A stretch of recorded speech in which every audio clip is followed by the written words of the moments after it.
आणि ठाकरे गटाला अजूनही विश्वास आहे की ऑपरेशन टायगर यशस्वी झालेलं नाहीये, कारण 6 पैकी 2 खासदारांनी सही केली नाहीये अशी खात्री ठाकरेंच्या शिवसेनेला आहे। त्यातलं एक नाव हे ओमराजे निंबाळकरांचं आहे, तर दुसरं नाव आहे ते म्हणजे संजय दिना पाटील यांचं।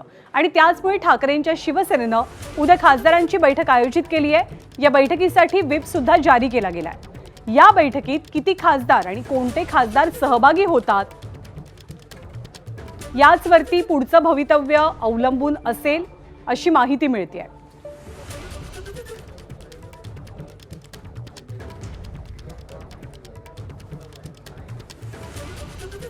त्यामुळे उद्याच्या बैठकीनंतर ठाकरे सेना आपली पुढची भूमिका मांडेल अशी माहिती मिळते।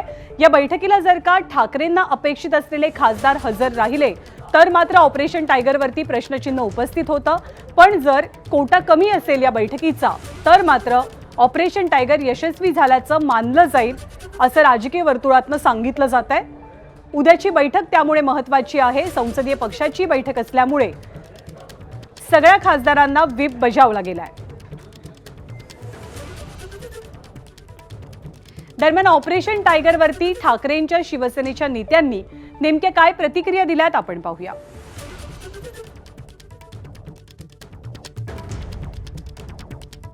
खाजगीमध्ये याच्यातले जे लोक बोलले पैसा निधी अशाच पद्धतीनं बोलले।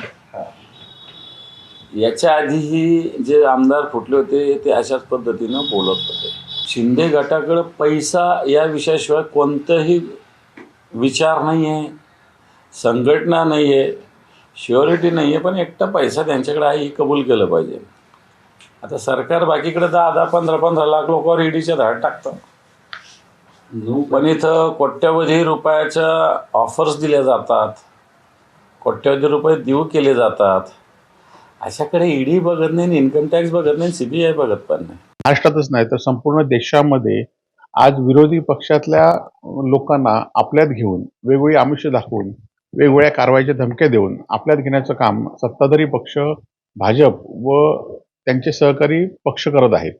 आणि आपण बघितलं असाल की या सगळ्यामध्ये जे कोण लोकांचं लक्ष आहे ते त्याच्याकडनं दुसरीकडे वळवण्याचं काम चालू आहे।